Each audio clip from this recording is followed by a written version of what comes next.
नमस्कार दोस्तों, स्वागत है आपका हमारे official YouTube channel GS sir में। कैसे हैं आप सब? मैं उम्मीद करता हूं स्वस्थ होंगे, मस्त होंगे, अपनी तैयारी में व्यस्त होंगे। मित्रों, आज की जो क्लास है, इस कलाकार में हम लोग समसामयिक कलाकार देखने का प्रयास करते हैं। समसामयिक कलाकारों को देखेंगे। समसामयिक कलाकारों में बहुत सारे नाम हैं, लगभग 70-75 नाम तो आराम से आ जाते हैं, जिन्हें आपको देखना होता है। आज के इस क्लासकार में जो है हम लोग घनवादी कलाकार गगनेंद्र नाथ के बारे में देखेंगे। तो गगनेंद्र नाथ ठाकुर के साथ एक कलाकार और, जिसका नाम अमृता सर्कल होता है। कम उम्र में इनका देहांत तो हो जाता है, लेकिन बहुत अच्छी कलाकारी ये करके जाती हैं, हंगरी बुडापेस्ट वाली। ठीक है, तो इन्हें दोनों को एक साथ पढ़ने का प्रयास करते हैं। आइए स्टार्ट करते हैं। सबसे पहले बात होगी गगनेंद्र नाथ ठाकुर की। याद रखिएगा, गगनेंद्र नाथ ठाकुर अवनी बाबू के बड़े भैया हैं। अवनी बाबू के बड़े भैया होते हैं। ये टोटल 3 भाई और 2 बहन होती हैं। सुनैनी और बिनैनी इनकी सिस्टर होती हैं, जबकि अवनी बाबू और उसके साथ साथ समरेंद्र नाथ और जो है गगनेंद्र नाथ, ये तीनों भाई होते हैं। गगनेंद्र नाथ ठाकुर का जन्म कलकत्ता में होता है, 1867 में होता है। ये याद रखिएगा। जोड़ासा को कोलकाता में जन्मे गगनेंद्र नाथ टैगोर का पालन पोषण चाचा रविंद्रनाथ टैगोर के संरक्षण में हुआ था। पिताजी इनके कौन होते हैं? पिता आप जानते हैं गुणेंद्र नाथ होते हैं। गुणेंद्र नाथ होते हैं। आगे अगर बात करते हैं तो अगला पॉइंट दिया गया कि गगनेंद्र नाथ ठाकुर ने लगभग 1905 ईस्वी से चित्रण प्रारंभ कर दिया था। उससे पहले ये चित्रकारिता की तरफ नहीं, उसकी तरफ जो है थोड़ा बहुत सीख रहे थे, लेकिन 1905 में मूल रूप से प्रबल रूप से दावेदारी पेश कर चुके हैं। आगे कहा जाता है 1911 ईस्वी में रविन्द्रनाथ टैगोर की पुस्तक जीवन स्मृति का चित्रण भी किया। तो ये पूछा जाता है कि जीवन स्मृति किसकी पुस्तक है? रविंद्र बाबा की पुस्तक है। उसकी पुस्तक का जो है स्मृति का चित्रण किसने किया है? तो जीवन स्मृति जो पुस्तक है उसका चित्रण करने का कार्य, यानी चित्र बनाने का काम किसका रहा है? अवनी बाबू का रहा है। अवनी बाबू, अच्छा, अवनी बाबू के भैया हैं। नाम क्या होता है? आप गगनेंद्र नाथ टैगोर को पढ़ रहे हैं, गगनेंद्र नाथ टैगोर। आगे बात करते हैं। आगे कहा जाता है गगनेंद्र नाथ ठाकुर ने वास्तु चित्रकला में चैतन्य महाप्रभु, ये क्वेश्चंस को पूछा जाता है, चैतन्य महाप्रभु चरितमाला का चित्रण भी किया है, जिसमें जन्म से देह त्याग तक के 21 चित्र जो है बनाए गए। तो चैतन्य महाप्रभु का देह त्याग मूल रूप से किसके द्वारा बनाया जाता है? तो गगनेंद्र नाथ ठाकुर के द्वारा बनाया जाता है। ये गगनेंद्र नाथ ठाकुर वही हैं सुनयनी देवी के बड़े भैया। सुनयनी देवी आप जानते हैं भारत की पहली महिला चितेरी होने का गौरव प्राप्त है। तो उनके द्वारा चैतन्य महाप्रभु का जो है चित्र बहुत अच्छे से बनाया गया। अगला पॉइंट दिया गया। अगला पॉइंट कह रहा है सन 1910 से 1915 ईस्वी के मध्य गगनेंद्र नाथ ठाकुर ने स्याही से चित्रण खूब अच्छे से किया। स्याही से चित्रण किसने किया है? तो गगनेंद्र नाथ ठाकुर ने किया। कब से कब तक किया? तो 1910 से 1915 के आसपास डाटा खूब अच्छे से स्याही से चित्रण किया है। गगनेंद्र नाथ ठाकुर की अगर बात करते हैं तो याद रखिएगा, गगनेंद्र नाथ ठाकुर ने 1921 ईस्वी में घनवादी प्रयोग भी किए, जिसमें बिंब के संरचनात्मक गुण, स्वप्निल अंतः दृश्यों को दर्शाने का प्रयास किया, अद्भुत वस्तु संयोजन या फिर अद्भुत जो है वस्तु संयुक्ति की बात हो उस पर कार्य किया, पर्दों में नारियों का समूह दर्शाने का प्रयास किया, और जो है सीढ़ियों को जो है अत्यधिक महत्वपूर्ण ढंग से जो है बनाने का काम, जो है चित्रित करने का काम किसका रहा है? तो गगनेंद्र नाथ ठाकुर का रहा। ये सब काम कब हो रहा था? 1921 में इनके भाई साहब हैं अवनी बाबू। अवनी बाबू एक पुस्तक लिख रहे थे जिसका नाम था षडांग। तो षडांग पुस्तक किसने लिखा? षडांग लिखा जाता है इस टाइप से। षडांग पुस्तक किसकी है? आप जानते हैं अवनी बाबू की है। गगनेंद्र नाथ ठाकुर के बड़े भैया हैं। अच्छा, छोटे भैया हैं भैया। सबसे बढ़िया तो गुणेंद्र नाथ पारो जो है, गुणेंद्र नाथ के ये पुत्र होते हैं। सबसे बड़े गगनेंद्र नाथ, उसके बाद आते हैं समरेंद्र, उसके बाद आते हैं गगनेंद्र, उसके बाद उसके बाद आते हैं अवनी, उसके बाद आती है बिनैनी, उसके बाद सुनैनी। ठीक है, आगे बढ़ेंगे। अगला पॉइंट आता है टेम्पल क्यूबिस्ट। ये टेम्पल क्यूबिस्ट है, सिटी इन द लाइट है, द्वारिकापुरी है, द स्पिरिट ऑफ द डार्न है, और मीटिंग इन द स्टे अर्केकस आदि जो चित्र है ये घनवादी चित्र है। और किसने बनाया है? सभी की सभी रचनाएं किसके? गगनेंद्र नाथ के द्वारा बनाई जाती हैं। तो ये याद रखिएगा, गगनेंद्र नाथ ने एक अतीन्द्रिय रहस्यात्मक समन्वयात्मक दृष्टि से आदर्शवादिता भी दर्शाई है। आदर्शवादिता को अपनाते हैं, जो उन्हें पश्चिमी घनवाद से पृथक करते हुए दर्शाया जाता है। लेकिन भारत में अब पूछा जाए तो सबसे पहले घनवादी कलाकारों में आपको नाम गगनेंद्र नाथ टैगोर का लगाना होगा। स्टेला कैम्ब्रिज ने सर्वप्रथम उन्हें भारतीय घनवादी चित्रकार कहा था। तो स्टेला कैम्ब्रिज के अकॉर्डिंग कौन है पहले भारतीय घनवादी चित्रकार? तो पहले घनवादी भारतीय चित्रकार होने का जो गौरव है वो स्टेला कैम्ब्रिज के पास है। स्टेला कैम्ब्रिज आप जानते हैं नाम बहुत फेमस हो जाता है। अगला पॉइंट कह रहा है 1923 ईस्वी में बर्लिन में, 1923 में कहाँ पे? बर्लिन में भारतीय आधुनिक चित्रकला की एक प्रदर्शनी हुई जिसमें गगनेंद्र नाथ की कृतियों को घनवादी कहा गया था। तो गगनेंद्र नाथ टैगोर की कृतियों को किसने घनवादी कहा? मूल रूप से बर्लिन में जो महोत्सव होता है उसमें कहा जाता है। उससे पहले तो स्टेला कैम्ब्रिज कह ही चुकी हैं कि भारतीय किसके हैं, तो आप जानते हैं कि उन्होंने भारतीय घनवादी चित्रकार कहा था गगनेंद्र बाबू। अगला पॉइंट आता है सन 1923 ईस्वी में बर्लिन में भारतीय, हाँ तो अभी आपने देखा कि गगनेंद्र नाथ की कृतियों को घनवादी कहा गया। अगला पॉइंट जो है गगनेंद्र नाथ के प्रभाववादी चित्रों, गगनेंद्र नाथ के प्रभाववादी चित्रों में कांग्रेस को संबोधित करते कवि रविंद्र, जंगल की आग, बसंत और रांची में सूर्यास्त जैसे अच्छे अच्छे रचना किस कलाकार के हैं? गगनेंद्र नाथ टैगोर की रचनाएं हैं। नाम आपको याद रखना होगा। सुनहरी धरातल पर स्याही से अंकित चित्र में पुरी का स्वर्णिम और रेत का तीर्थाटन भी शामिल है और अच्छी रचनाओं में ये भी शुमार होता है। आगे अगर हम लोग बात करें तो आगे कहा जाता है गगनेंद्र नाथ की कला को निम्नलिखित भागों में बांट सकते हैं। पारिलोक के समान वातावरण के रोमांटिक विषयों का चित्रण भी गगनेंद्र नाथ ने बहुत अच्छे से किया है। काले तथा श्वेत रंगों में स्केच, व्यक्ति चित्र और सामाजिक व्यंग को बहुत अच्छे से बनाने का प्रयास गगनेंद्र नाथ ने किया है। प्राकृतिक दृश्य बहुत बढ़िया से बनाया है। रहस्यपूर्ण प्रकाश सहित अमूर्त चित्र बनाने का कार्य भी गगनेंद्र नाथ टैगोर का बहुत अच्छा रहा है। घनवादी चित्रों की अगर बात करते हैं बहुत अच्छे से बनाने का काम किया है गगनेंद्र नाथ ने। और भारत में आरंभिक व्यंग कलाकार में से एक गगनेंद्र नाथ के व्यंग चित्र विकृतिपूर्ण नहीं है, वे सामाजिक स्थितियों पे व्यंग कर रहे हैं। आज आप जानते हैं कि जो है 2022 का अंतिम दिन चल रहा है और अंतिम दिन में कुछ ही टाइम शेष बचे और उस टाइम को जो है व्यवस्थित करने के लिए, अच्छा बनाने के लिए आपको कुछ नया कराने का प्रयास किया जा रहा है, थोड़ा सा रिवीजन करवाया जा रहा है। उम्मीद करता हूँ आप लोग एकदम फिट होंगे, स्वस्थ होंगे और बढ़िया से नोट जो है पेन पेपर उठा के बैठे होंगे। इनकी रचनाओं पे, इनके जो है खास प्रभाव पे कुछ ना कुछ नोट डाउन कर रहे होंगे। अगला पॉइंट कह रहा है हास्य तथा व्यंग की अभिव्यक्ति गगनेंद्र नाथ ने 1917 ईस्वी में सृजित की और अद्भुत कैरेचेयर्स में परिलक्षित होता भी दिखाया गया है। ये जो है लियोग्राफ है। लियोग्राफ किसके द्वारा बनाया जाता है?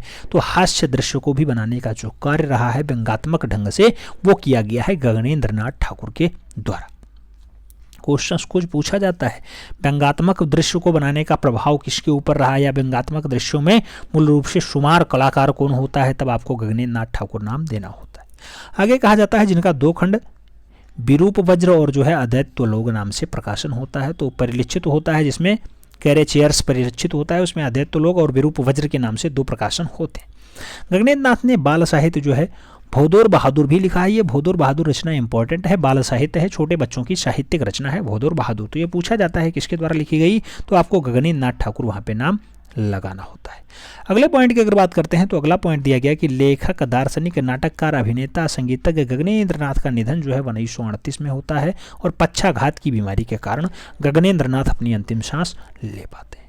गगनेंद्र नाथ ने सर्वप्रथम भारतीय विषयों के लिए घनवादी शैली का प्रयोग किया था। तो ये तो आप जानते हैं स्टेला कैम्ब्रिज ने भी कहा है, जो है भारतीय घनवादी कलाकार, प्रथम भारतीय घनवादी कलाकार स्टेला कैम्ब्रिज ने भी घनवाद जो है इन्हें कहा, यानी गगनेंद्र नाथ ठाकुर को कहा है।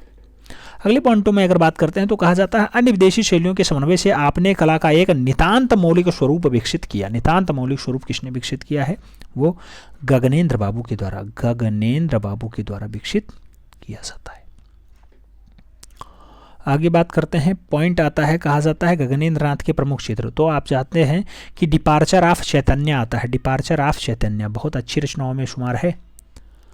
द कमिंग ऑफ प्रिंसेस की बात हो, ये भी रचना गगनेंद्र नाथ ठाकुर की है। द फेरी प्रिंसेस की अगर बात हो, ये भी रचना गगनेंद्र नाथ ठाकुर की है। जो है इसके साथ डिसोलेट हाउस की अगर बात हो, ये भी रचना गगनेंद्र नाथ ठाकुर की है। और गगनेंद्र नाथ ठाकुर के साथ एक रचना और याद रखिएगा, spirit of night. Spirit of night रचना किसकी है? ये भी रचना और अच्छी रचनाओं में शुमार है गगनेंद्र नाथ ठाकुर की।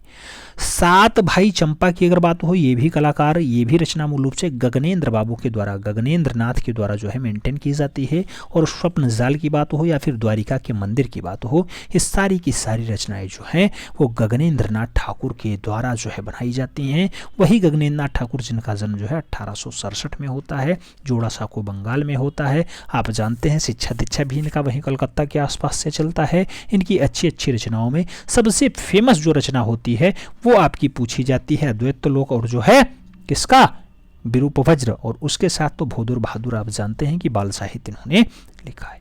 तो जो इनकी पुस्तकें हैं वो आपको याद रखना है, जो इनकी रचनाएं हैं वो आपको याद रखना है। जब ये घनवादी चित्रण के लिए जाने जाते हैं तो 1921 का सन हो जाता है। और स्टेला कैम्ब्रिज ने इन्हें क्या कहा, तो आप जानते हैं भारत के पहले घनवादी चित्रकार के रूप में कह करके पुकारा था गगनेंद्र नाथ ठाकुर। ये बात आप गगनेंद्र नाथ ठाकुर के बारे में सुन रहे थे या देख रहे थे या पढ़ रहे थे।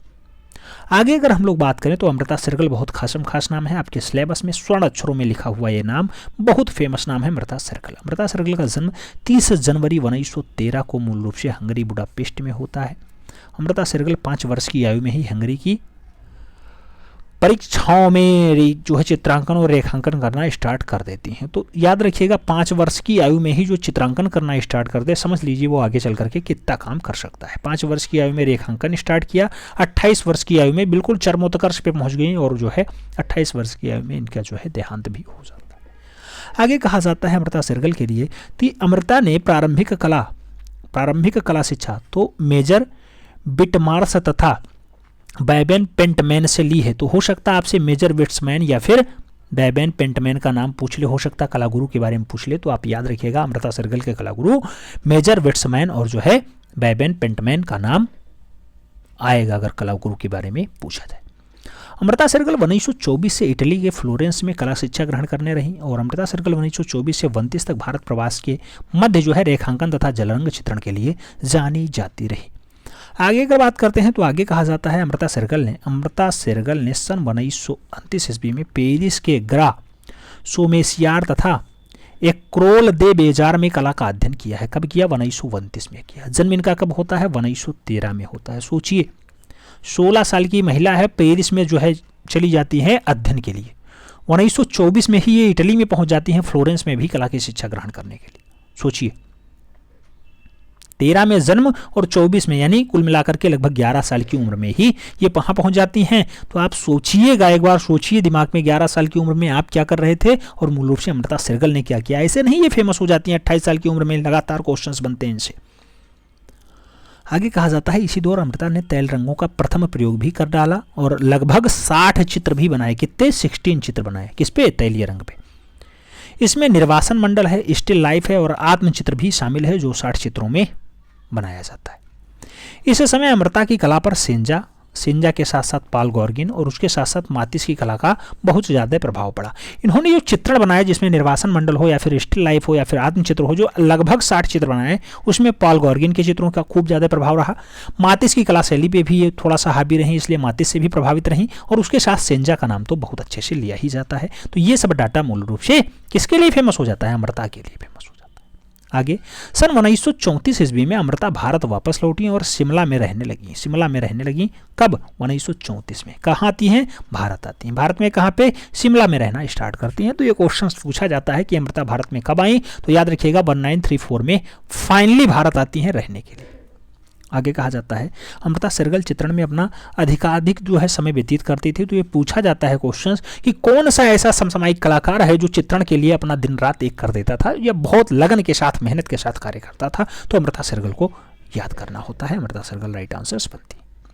आगे बात करते हैं तो अगला पॉइंट आता है कि भारत में रह करके अमृता ने जो चित्र बनाए उसमें आकृतियों के सरलीकरण के साथ साथ यहाँ के जनसाधारण का मार्मिक परिस्थितियों को भी बहुत कुशलता के साथ चित्रित किया है।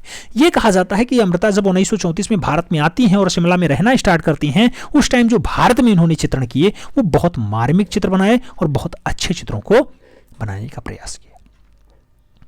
इसी समय चित्रों में बाल वधू हो, भारतीय माँ हो, भिक्षुक हो, 3 कन्याएं हों या फिर पार्वती महिलाएं हों, ऐसे चित्र मूल रूप से किसके द्वारा बनाए जाते हैं? तो ये सारे की सारी रचनाएं अमृता शेरगिल के द्वारा बनाई जाती हैं और सब भारत में रह करके, यानी 1934 के बाद की रचनाएं हैं, याद रखिएगा। चाहे बाल बधू पूछे, चाहे भारतीय माँ पूछे, भिक्षुक पूछे, तीन कन्याएं पूछे या फिर पर्वतीय महिलाएं पूछे, सभी रचनाएं मूल रूप से अमृता शेरगिल के द्वारा बनाई गई और भारत में रह करके बनाई गई, यानी शिमला के आसपास रह करके बनाई जाती है।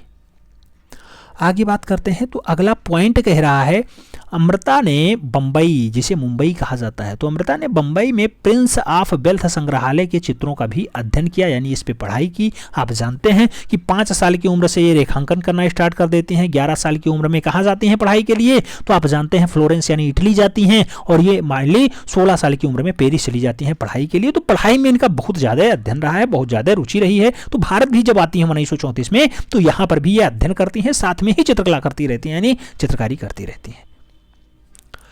अगला पॉइंट कह रहा है अमृता ने राजस्थानी और बसोहली शैली के चित्रों का अध्ययन किया और बाद में अपने चित्र भी बनाए और उस पर उपयोग भी किए। यानी अमृता ने जो बसोहली शैली का और राजस्थानी शैली का अध्ययन किया, यानी उस पर जो है कुछ खोज की, पढ़ाई की, उससे जो सीखा उस पर भी उन्होंने चित्रकारी कर दी। अगला पॉइंट कह रहा है अमृता शेरगिल बंबई के ताजमहल होटल में अपने चित्रों को प्रदर्शनी पे लगाती है।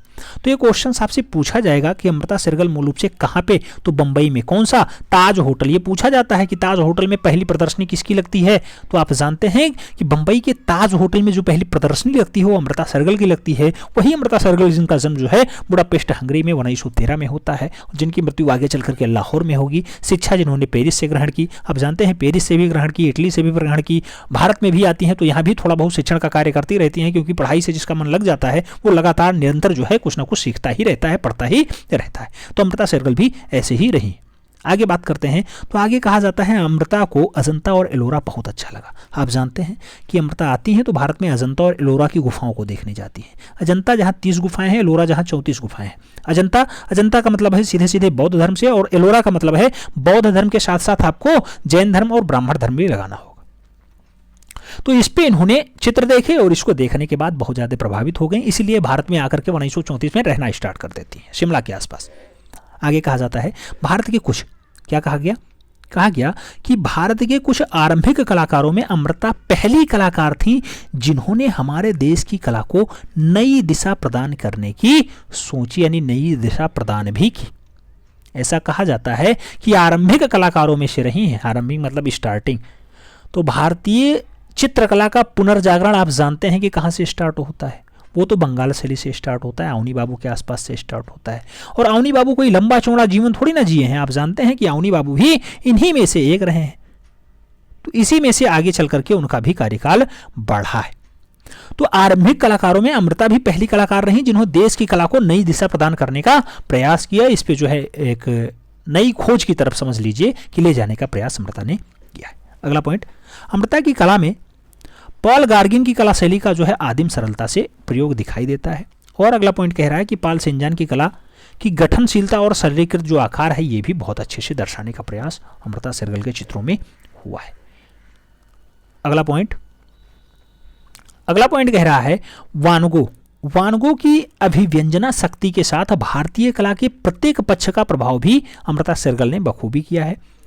कुषाणकालीन मथुरा मूर्तियों के प्रभाव, वस्त्र योजना, अजंता के संयोजन, केरल के भित्ति चित्रों की जो है प्रकाशिकीय घनता और जो है आलेखन तथा बसोहली चित्रों के रंग योजना आदि के विषयों पर जो है दृष्टि भी गई है। और दृष्टि से भी अमृता ने भारतीय जन्य जीवन और प्राकृतिक दृश्यों को बहुत ज़्यादा महत्व भी